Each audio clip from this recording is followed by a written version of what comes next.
Hello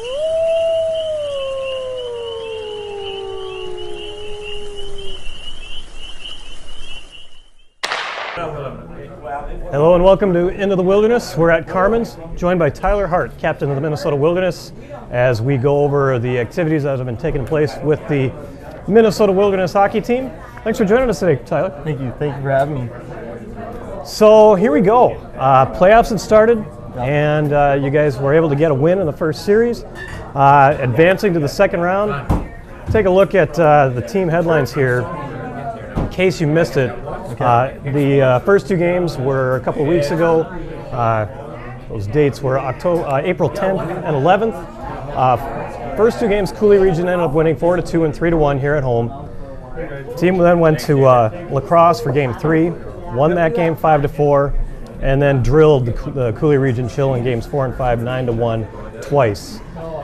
And a Jekyll and Hyde series, it's one way to describe it.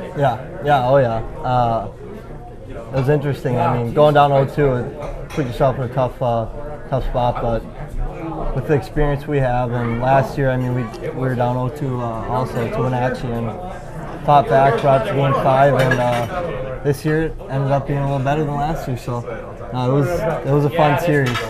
You were able. I mean, last year you just needed to get that one last goal. This year you got that one last goal pretty early. So that's the way to go. So.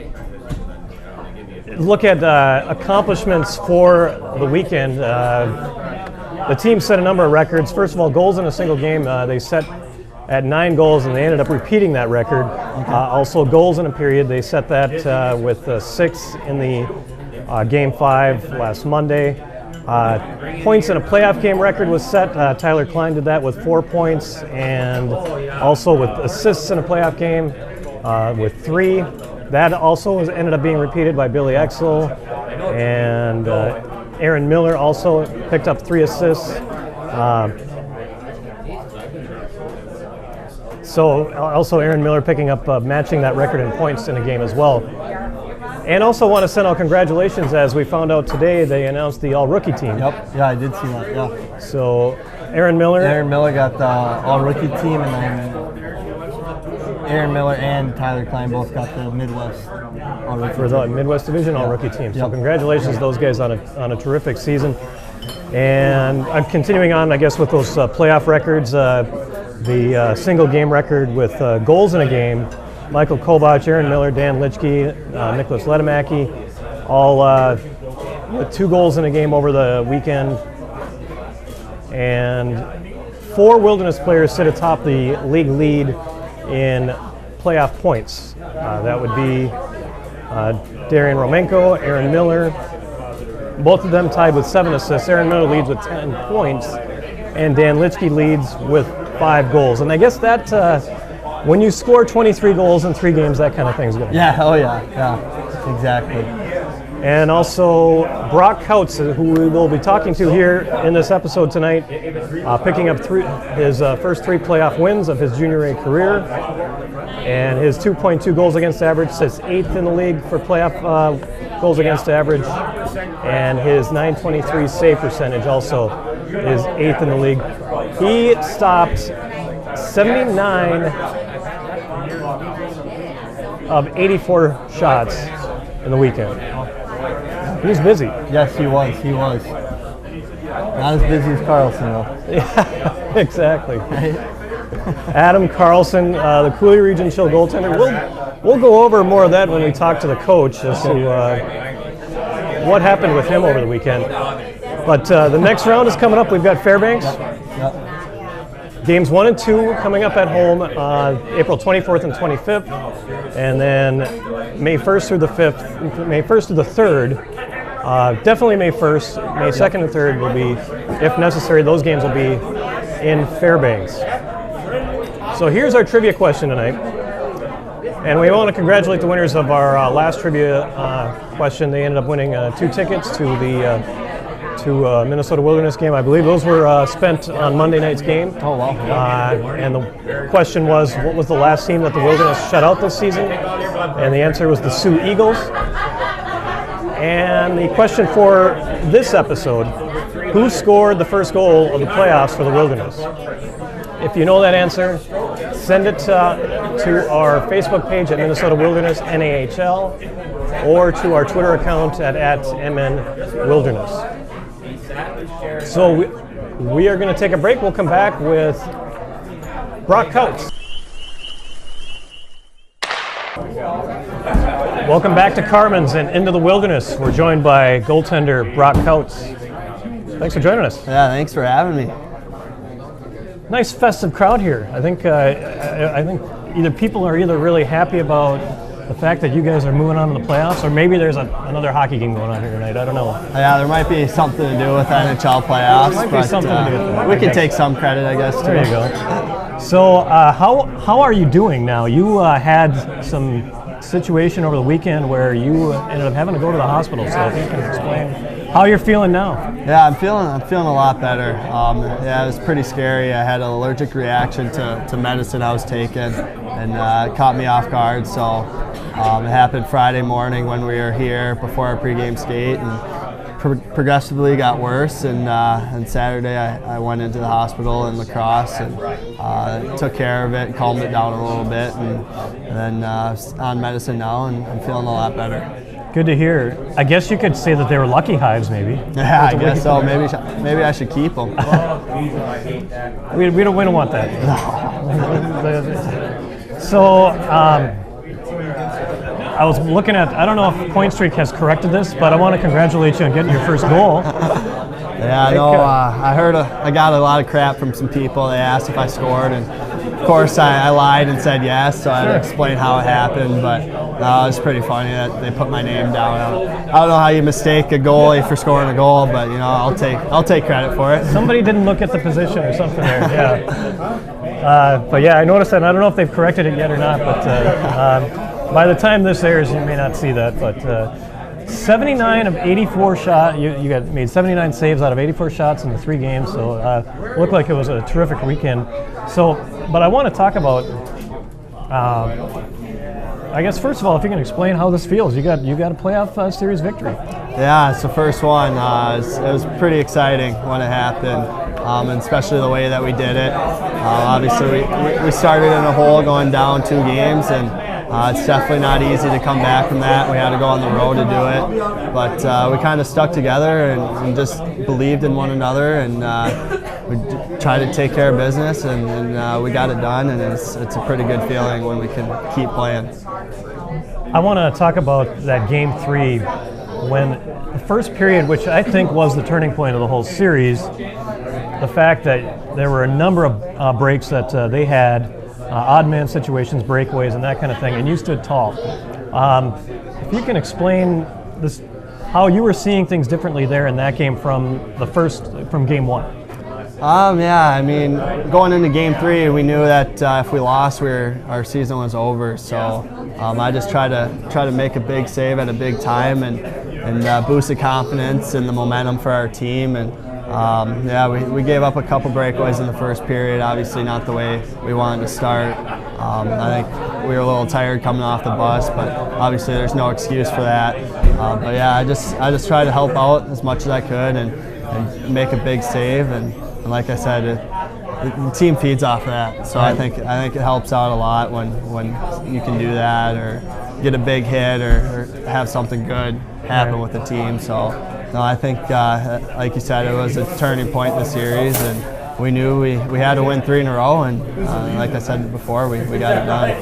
Yeah, and I look at specifically just that first period, because if they would have scored at any point there, I mean, that could have just totally changed the whole makeup of that game. And they needed only 1 win. So that would have been it. Third period of that game, there was a tip-in goal that there was some dispute from that. Can you explain what happened with that situation? The tip-in, oh yeah. It looked like it went off the knob of a stick. Yeah, there was a shot from the blue line, and it was coming right at my chest, and I was standing up, and I think it was Charlie Parker came to the net, and he tipped it from high to low and went right in my 5-hole. And obviously, it's pretty close to being over the crossbar, so maybe your first thought is you look at the ref and you want it to be called high sticking, but no, it was a good tip, and it's definitely hard when they tip it last second to react to it, and especially it's a lot harder to go from high to low, and it was a good tip, and it just changed the game, kinda. You know, right. The third period wasn't our best period, but you know, in the playoffs, it doesn't matter how you win as long as you can get a win. Right. Well, that third period was just crazy. They had over 24 shots they put on you that entire period, and I don't think you guys have allowed that many shots at all ever since you guys came into the league. No, I don't think so. No, I know Coach Millen wasn't happy giving. We gave up 41 shots. So, and like you said, we never did that the whole year, and usually you see about 24, and I saw 24 in one period. So that was a change, but we looked at that period and we figured what we did wrong, and we moved on, and game 4 and 5 were a little different. Much different, yeah. A little bit, at least the fact that you guys were able to come out so strong, it was the stress level was a little bit lower, I think, for at least those that were watching it, from our standpoint at least. I want to ask you as well, Adam Carlson, the Cooley Region goaltender, had a situation where he lost his cool, ended up getting game misconduct, throwing a helmet, throwing the puck into the crowd, that kind of thing. One thing I have noticed about you, you've got a tendency to be very cool in the net. Do you ever? What do you do when people try to get you off your game? How do you keep your head? Yeah, definitely. Some guys are always throwing out a little chirp, trying to get in your head, but you just have to focus on the next shot and the next play. You just can't let any of that get to you. I've learned from experience that you can't get involved in that stuff, the ref and the other team, because obviously they're trying to get you off your game, and you can't control what the ref's doing, so you can only control what you're doing. So, you know, if you give up a goal, you got to stay calm and get ready for the next one, and things like that. Just the little things that try to keep you calm. And you know, I think if you're more focused on what the ref's doing or the other team's doing, like you said, it gets you off your game. So sure. You definitely just try to keep it simple and definitely just do your job and let the team and the ref do theirs. Have you ever had any situations where you have lost your cool in a game? I have a couple times before. Things when, say, you give up a few field goals and things aren't going the way for you and your team, sometimes, you know, there's a moment where you'll lose your cool and you'll get mad at a ref or you'll get mad at a player, but you try to limit those as much as possible. Right, I'm sure. Yeah, you don't want to put your team in a hole, and then you get the brunt of that punishment. Exactly. No, you definitely don't want to take a penalty for your guys or anything like that, because like you said, it puts a lot more pressure on yourself. Right. So Fairbanks coming up this weekend. What are the big concerns about the Fairbanks Ice Dogs? They score a lot of goals. We haven't seen them since October, and they're different, but so are we. So we're gonna watch them film and see what they like to do, see their tendencies. But I think if we can work on our D zone and neutral zone and try to shut them down and play like we did the last 3 games, opposed to the first 2 of the Cooley game or Cooley series, I think we should have a good shot, but it won't be easy. It'll be a tough test for us. Yeah, you've been in 3 of those games that they played in this year, 2 up there, and then you've had 1 here. You were up in Fairbanks. What is that atmosphere up there? They get big crowds in that building. What is that like? Yeah, they do a really good job getting crowds up there. They pack the place every game usually, and I haven't been up there for playoffs, but I know they do the same. I know one of my friends played Fairbanks last year in the Robertson Cup, and they said it was pretty crazy. So I think we really have to do our job and try to get the job done here at home before we go up there and play them. But something like that, you got to try to take the crowd out. You know, keep your game easy. Don't let the crowd be a factor. Sure. Whether you see that in the pros or anything, but they get pretty rowdy up there, so it should be fun. Sure. I guess the best way to diminish the enthusiasm of the crowd is to hold serve at home and win the 2 games here, and then make it easy for yourself when you get up there. Yeah, absolutely. the first goal is Friday, so that's what we're looking forward to, and that's what we're getting ready for. One step at a time. So, I wanted to ask you about as you were growing up. Was there any what goaltenders that you admired to watch? Whose styles do you try to mimic at all?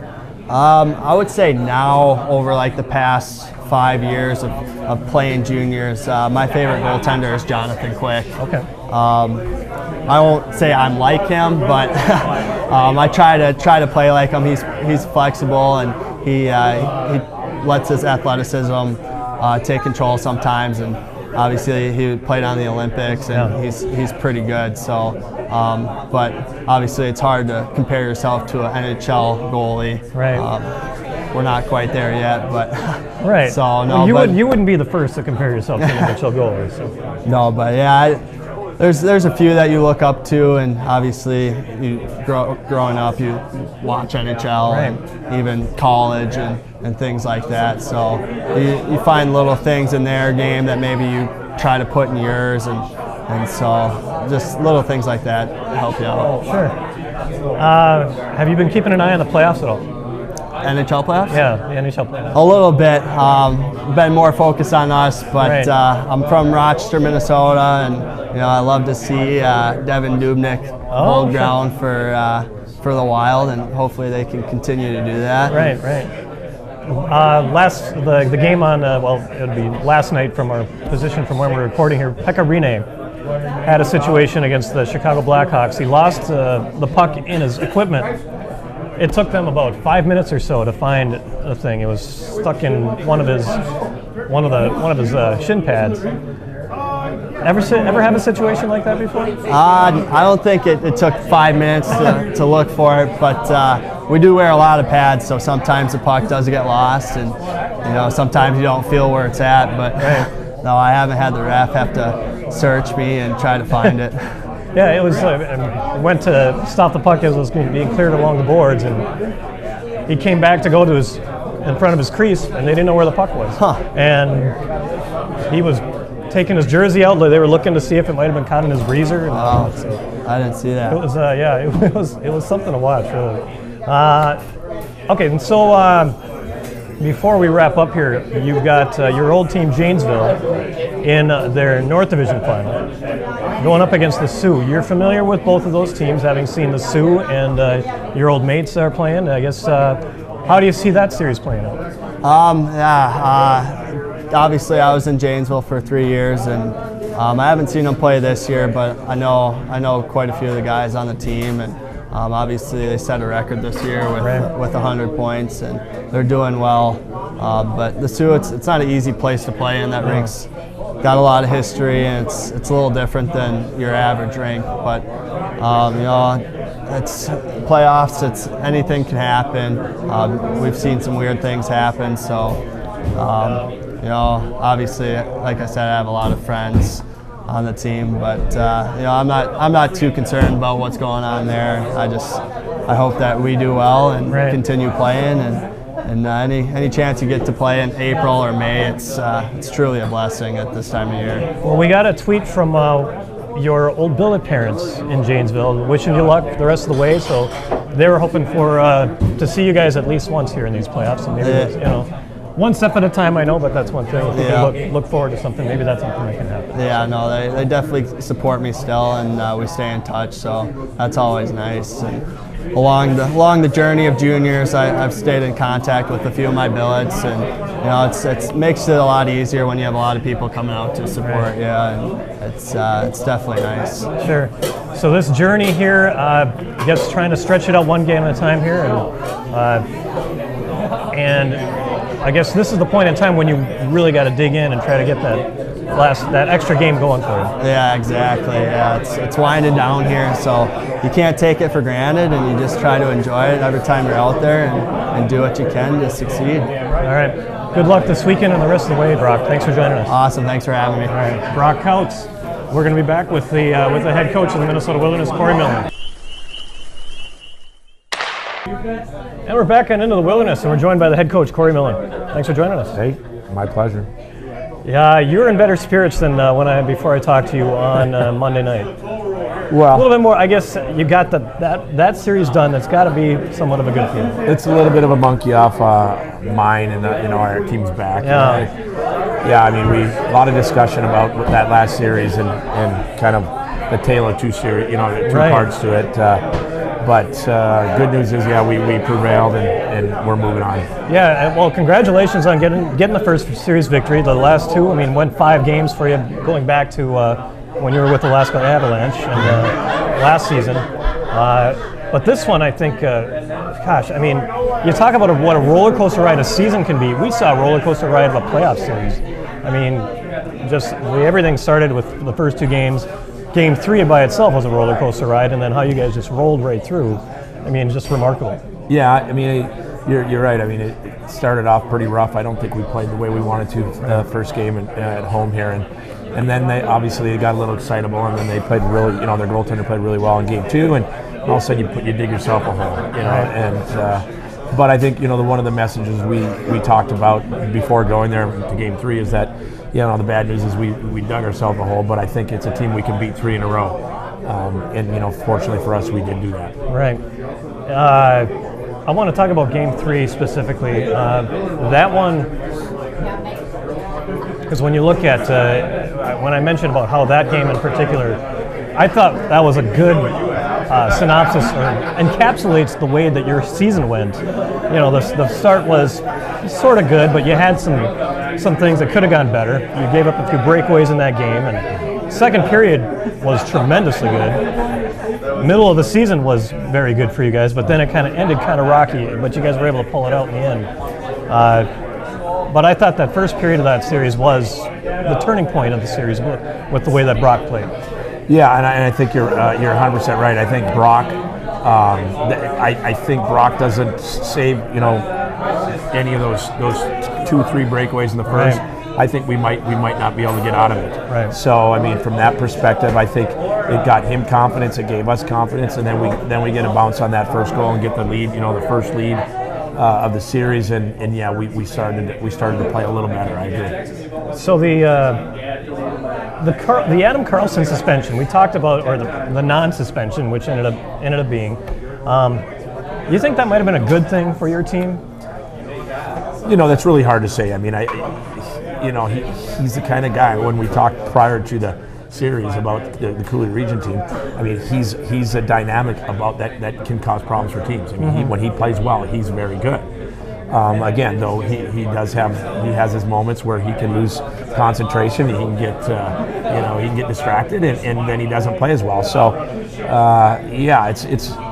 it's hard to say. As it turns out, we got to him, and he didn't play very well, and it worked out for us. Right, and it seemed like when they took him out of or when he ended up getting the game suspension or the game misconduct in game 3, they seemed to play a better game in that third period, and it seemed to motivate them to go, and then maybe the rest of the way, maybe they just kind of had that in the back of their mind that he would be there to save them.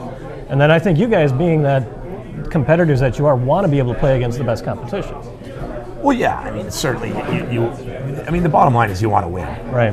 But I do think that it was kind of an interesting dynamic. We're up 4-0. Their top goalie's out. We get a 5-minute power play, and ironically, I think our brains changed a little bit there, thinking this is going to get easy, and to the contrary, we didn't get a shot. I don't know if we got a shot in the 5-minute power play. Yeah, it might have given them been 1 or 2. But I saw more chances for them in that. Right, we did not play well there, so you could just see a little bit of a switch in our mentality, and I think and theirs. So so I agree. It was kind of a strange scenario. But you got to remember, these are kids, and the mentality of these kids sometimes you never can figure out. So the games 4 and 5. I don't think Hollywood could have ever scripted anything where you would have back-to-back 9-1 wins in a situation like that. No, I agree. I like the way our boys responded. I thought it was our best game. Our best game was game 4. And obviously it was a big game because it gets us back to even. And then we're going home. So and I thought we played really well in game 4, and we got to Carlson early, and it kind of rolled from there. Right. it looked like just the way that you guys were moving the puck, it didn't seem like anything could go wrong. I mean, when you guys got the puck in the middle, somebody was there to get at least a good shot attempt. I mean, if you can, what do you think was the difference as far as being able to do that, getting that cycling and just getting that pressure? Well, it's a combination of things. I think they got a little bit distracted, and we got a little bit excitable and confident. And some of our guys that hadn't been putting points on the board here the last couple of months, I mean, a lot of them. We got some goals. I thought Daniel Litchke was outstanding for us. Right. Heikla scores a goal. He's been having a little trouble. So some of these Ledemek, some of these guys that have been struggling scoring goals, they get a goal or an assist and they start playing well and they get a little confidence and things can go well. Sure. One goal I was really impressed with from Game 5. Somehow you guys were able to get a lot of stretch passes, open ice passes. Alex Trapp's set up for Nicholas Ledemäki. I thought was very impressive. Yeah, no, I mean, there was a lot of good hockey being played. Like I said, I think they kind of, they let down their guard a little bit. We kind of amped it up a little bit. And so yeah, there was a lot of nice plays, and that was another one, a good stretch pass there, and Nicholas came in and scored a nice goal. So again, it was good to see that from both those guys. Billy Exel, we're going to be talking to him here, and kid that plays with a lot of energy, and things seem to really work for him in Game 4. Billy's been is a big part of our success. I think in the middle of the season, he's a vet. Played here last year. He's got extremely good legs, but I think he struggled down the stretch and I think he had a little bit of, his mentality was a little off. I think he's a little distracted with kind of some of the things that were going on with him personally. Okay. But he played extremely well the last 2 games, which is huge for us.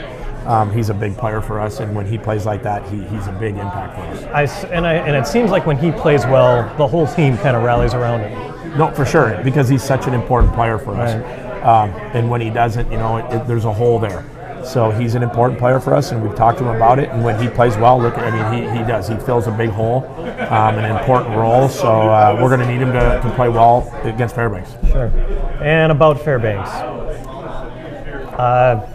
defending Robertson Cup champions, you beat them twice here. Took them to a shootout up there, and if you look at it, that game itself, if you get 2 points out of that game, you guys win the division. If you look at it the way the season goes. There's a lot of ways to look at that. But they're a different team right now. They have there's some players that weren't there, and I think we're a little bit of a different team. So it's been a while, but they're extremely experienced. I mean, I don't know how many guys they have that are on their team that won it last year. So that's big for them. They're an extremely talented offensive team. So we're going to have to be good to beat them. Right. What are their main strengths? I think their forward group is their main strength. They have 3 really strong lines they can match in, and obviously, and their 4th line is good too. But they have 3 that are really, really good. So I think that's their strength, but they're a solid team all around. You're going to be seeing Jesper Orville for the first time this year. Yeah. And he's a dangerous player. 24 goals yet, and 26, something like that. He's basically got almost a goal a game. Right. And he's an extremely talented player. So yeah, he's a guy we haven't seen, and he's a dynamic player. So I noticed one thing though, that you guys have an advantage in size, and one guy in particular that has seemed to have some success. Rob Stotts has 3 points in 4 games against these guys for the regular season. He only picked up 13 points on the season. And he's got some, 6'2" kid. So is that kind of a matchup that you look for, is to try to use that size advantage against them? Well, we're going to have to be physical against them. I believe that. I think we're going to have to be hard on them. We're going to have to be physical on them, especially their skilled players, and it's going to be a dynamic. If we do that, we can have success. If we let them just run and roll, they're a difficult team to play against. Right. So, and this is the first time they'll see you guys with Waylon Williams and Ian Mansfield, a couple other good physical players, guys that can also make plays. Right, exactly. So it's going to be, and the dynamics, things have changed. So it's going to be, there's not really a whole lot you can take from the season series. I don't think it's going to be different, but they're an extremely good team, and again, we're going to have to play well to beat them. So are you keeping an eye on the NHL Stanley Cup playoffs? Yeah, sure. Bring back memories? Oh, it's it's awesome. I mean, it's intense. It's extremely good time of the year.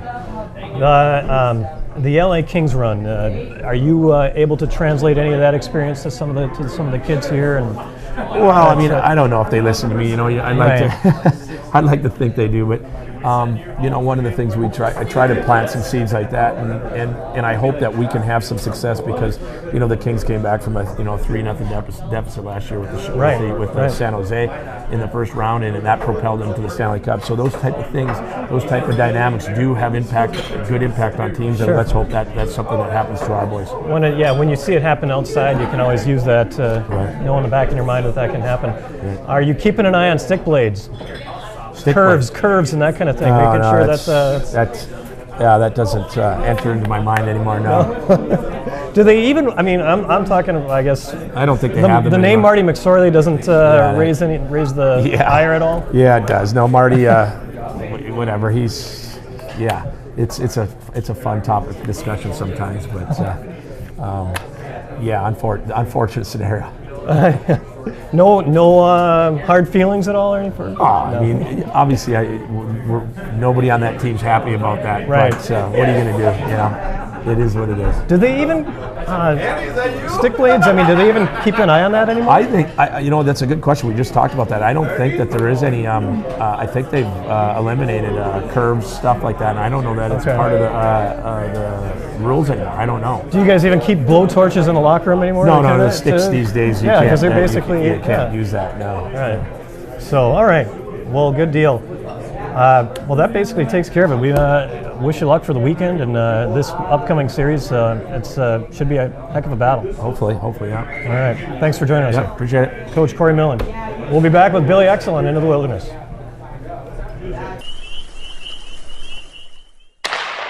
And we're back at Carmen's for Into the Wilderness, and we're joined by Billy Exel. Hi, how's it going? Thanks for joining us, Billy. You are the first. You're making history on the show here as the first non-American on the show. I'm glad to be a part of that. You know, displaying that Canadian pride here for us. So. Yeah. All right. Sure. Coming from Thunder Bay. So, first of all, you guys are moving on. You're still playing. How's that feeling? It's a great feeling. We were close to being eliminated there, but just knowing we're going to have more games and just continue our season, it really feels good. So the last 3 games was a big difference from the first 2, and things really seemed to click well for you in Game 4.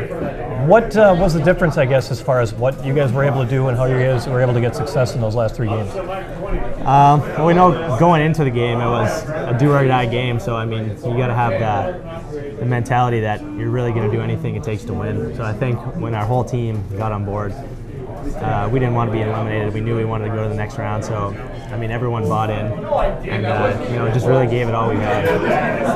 You picked up 3 assists in that game. Your first time hitting the 3-point mark in your junior A career, if I'm not mistaken.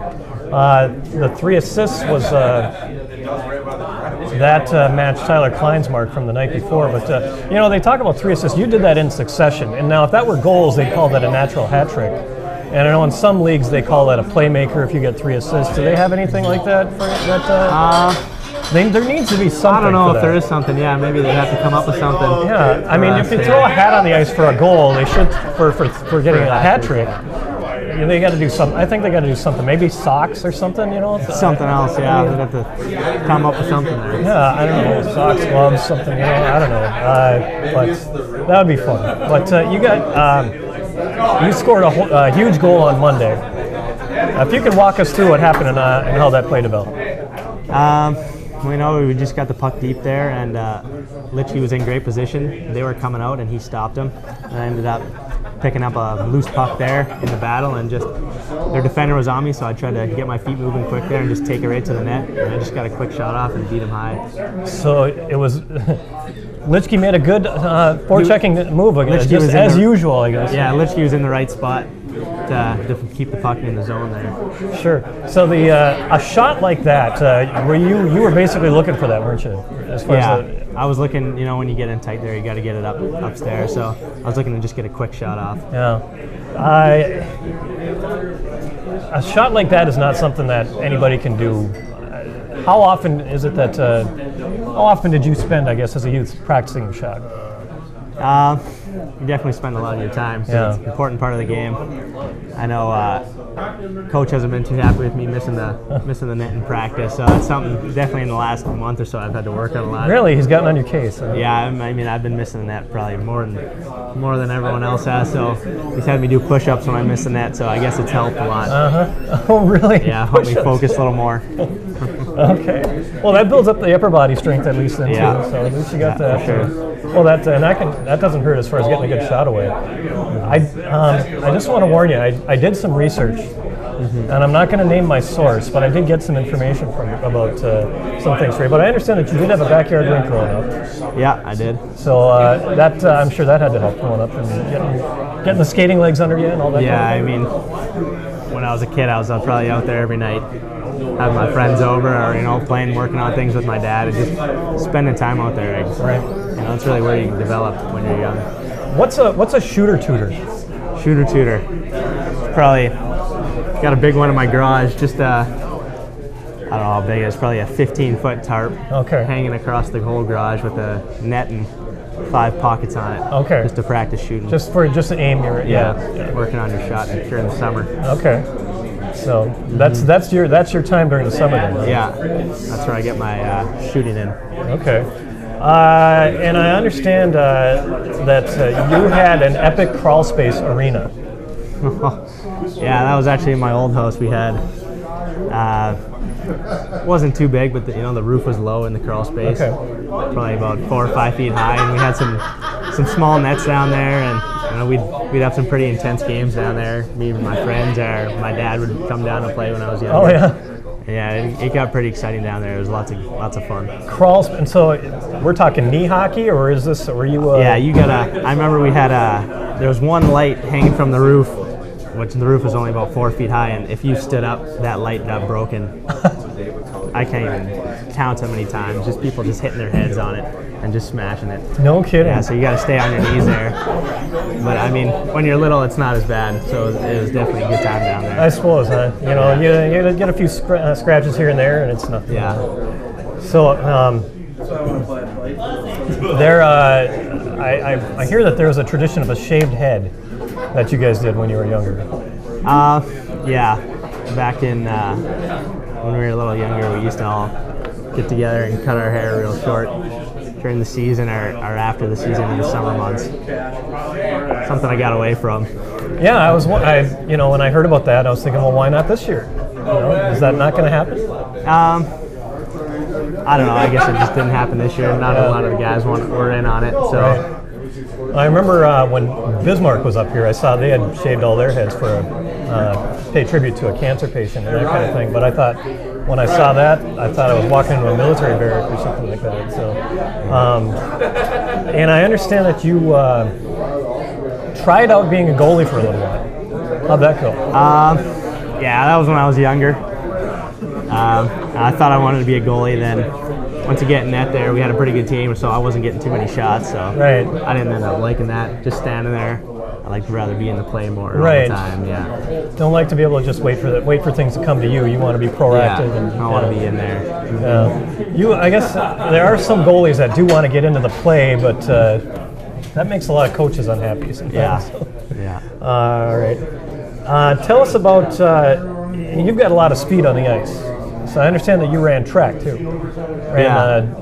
Sprints and that kind of thing at track? Yeah, actually, my last 2 years of high school, I just decided to join track. Just, it's something extra to do. And I ended up being pretty successful. I won the city championship twice and went to the Ontario championship for the 100 and 200 meter. So that was just something later in my high school career that I found out that I could do, and I enjoyed doing that.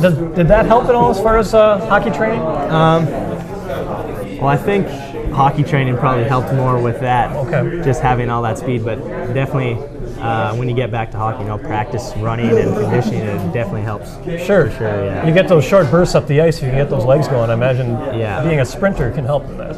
Yeah, for sure. And there's a gentleman that I understand that you one of your teachers, Mr. Bertuzzo, Mr. B, 5th grade teacher. Yeah. Now, if people find out that you know him and that he has a son playing against the Minnesota Wild, you may not have a lot of fans here, but I understand he's got a son that's playing for the St. Louis Blues. Right? Yeah, actually, yeah, Robert Bertuzzo. He was my 5th grade teacher, actually, so Robert, he used to come to our class after school and see him around, so if I see him at the rink or in the community, I'll say hi to him, so it's definitely cool having someone around, playing in the NHL now, looking up to. Just another of the Thunder Bay celebrities, I mean, because you've got the Stalls up there, the Pyatt's, that you actually played with up there for last summer, I understand? Yeah, that was in the summer alumni charity game. We had all the guys who went through the Thunder Bay Kings program was invited to the game, and they wanted to get a big crowd there, and I ended up getting to play on the line with the Stalls. Sure. So that was a great experience for me. Had some success too, I understand. Yeah. They set you up, Set me up or for a did you nice set them goal, up? Yeah. And I actually got an assist too. Okay. So yeah, it's just easy to play with them, just being so good. Who set you up? Was that Eric or Jordan? No, that was Jordan. Okay. Yeah. Nice. And last but not least, there was a situation where you dressed up as a police officer. I think that's probably even. I don't remember all of it because I was so young. You were, you were a little. That was when I was probably 3 or 4 years old and figure skating there at the pageant. I was a police officer. Yeah. Okay. So your skating prowess came, I guess, started out through figure skating. Started young, yeah. Right. I guess you hear a lot of hockey players that started through figure skating when they're young, just learning how to skate and getting good technique down. So I guess that really helps. Sure. How many of the guys on the team know that you started out there that way? Well, maybe after this, probably a few more than should, but not any right now. I'm not going to name my source as who this is. You probably can guess who that is. Oh, yeah. But that and I know of some figure skating coaches who actually are who work with teams specifically. So so you started out with that. Started age 3, I understand, with the figure skating, and then didn't really want to continue with that though. Yeah, I think once I started hockey, after that I didn't want to go back to figure skating. Just wanted to stick with hockey. And your dad was a big influence on you too, from what I see. Helping as far as coaching. He coached me probably from when I was about 5 years old up till I was probably 10 or 11. Okay. So all the way as I was growing up. So he definitely had a big influence on me in hockey. Awesome. So what do you think this weekend? You've got Fairbanks coming up. They've been a tough team, and you're going up there for possibly 3 games. Tough place to play, I guess. What do you think of this series? How do you see them, and what do you got to do to beat them? We haven't played them for a couple, or since when was it? Last October. I think it was October 31st. So both teams, obviously have changed. So I know we're going to watch video on them and prepare ourselves as best we can for the series, and we're going to do what it takes to win. All right. Keep it up. I guess if you keep playing like you did over the weekend, it's got to help. So yeah. All right. Billy, thanks for joining us. All right. Thank you very much. All right. Billy Exel. And we'll come back to wrap up this edition of Into the Wilderness. And we're back on Into the Wilderness, just wrapping up this episode as crowd is gathering here to get ready for a Minnesota Wild game tonight in the playoffs against the St. Louis Blues. So nice crowd that we've got here at Carmen's. Yes. And always check out their specials that they've got here tonight on this particular Wednesday. They've got a large soft shell taco special going on. So all kinds of good stuff going on here at Carmen's. So this weekend, you guys are busy getting ready for Fairbanks. Yeah, we are. Quick turnaround. Playing Monday, having a day off on Tuesday, getting back at it today. Tomorrow's Thursday, so Friday's coming up soon. So it's exciting, and I think we're ready and just preparing and trying to stay healthy and be prepared as best as possible.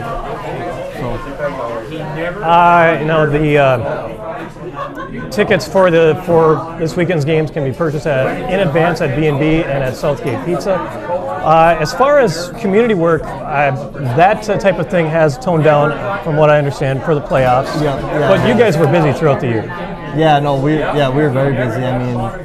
From reading at the schools, ringing bells around Christmas time, bagging groceries at Super One, just trying to help out in any way, give back to the community, and they shows us the support. I mean, Monday night was a great crowd, and throughout the whole year it's been great. So, I mean, that's honestly the least we can do, and those are the things that get all the fans to the game. I mean, so yeah, no, it's been great. Was there any event that was your favorite as far as community work? Probably the hospital visit. Okay. Yeah, the hospital visit. That was a while ago now, but yeah, that was probably the one that really hit me. You guys got a picture in the paper, and I guess it kind of shows. When we talked about that, it kind of shows that there's a lot more things out there, a little bit more important than just playing a hockey game, exactly, going through a hockey season. I mean, obviously we're here for hockey, but there's a lot more than just hockey, and that's what I hope a lot of the guys take out of this experience, juniors, and no, it's great. So this weekend, of course, there are other playoff series going on. This is the Midwest Division Final that you guys are in, and going to be keeping an eye on some other series. In the Central Division, it's the Austin Bruins taking on the Minot Minotauros. The North Division has the Janesville Jets against the Sioux Eagles. And in the South, you've got the Lone Star Brahmas and the Topeka Roadrunners. You are familiar with the teams in the Central Division. Thoughts on that series? What do you expect to happen there? I expect that to be a good one. I mean, we're familiar with Austin and Minot. They're both very good teams, very skilled. Austin's a little more physical team, I'd say, but they both work really hard. Two solid goaltenders, both the teams, and I just expect a good series. I expect Game 5 on that series. So. A game, okay. Yeah, I expect it going to 5 in that one. Sure. But yeah, no, both of those teams are definitely two of the top teams we've played all year. Yeah, I would say so. Any prediction out of that? Do you think? Who do you think is going to win? You able to go out on a limb there? I would say Austin, but I don't know. I think it's going to be really close. It's tough to say. I mean, all the teams left right now. Right. I don't think I could pick anyone just single-handedly just to win the series. So Austin has the second best record for the last 20 games of the year. Going back to when you last beat them back in January, they've lost only twice. Oh, wow. And the only team to have a better record than that is Janesville. Janesville set a record for points in for the regular season this year. So they go up against the Sioux. You're familiar with the Sioux? Yeah. I mean, when we went there, that was a rough weekend. They were tough to play against. I mean, they came up hard. They're a physical team. They're gritty, but we got back at them when they came here. And but those are both two very solid teams. I'm not too familiar with Janesville. I'm familiar with some of the players from Top Prospects. Okay. And then I know a few guys on there too. But Janesville, they had a really good year. Right. I mean, obviously, look at their record and all the records they broke and whatnot. So, yeah, I'm not going to put you on the spot for a prediction there, knowing that you only know one of the teams, unless you want to volunteer it. That's fine. I'm good. And then, are you familiar with any players on the Lone Star Topeka side? Yeah. Not that I know of. We didn't even see them in the showcase. I mean, you were able to watch some of their games, but no, I'm not too familiar with either team, so we'll see. Recap our trivia question. Who was the first player to score a goal in these playoffs for the Wilderness for this playoff season? So go ahead and send that along to our Facebook page at Minnesota Wilderness NAHL or to our Twitter account at MN Wilderness. And winner, the first one they sent to post a correct answer will get two tickets to an upcoming Minnesota Wilderness home game. So that'll do it for this episode of Into the Wilderness. I want to thank Billy Exel and Brock Kautz and Coach Corey Millen. And thanks, Tyler Hart, for joining us as co-host. Thank you very much. Thank you for having me. Thanks, and have fun at the games.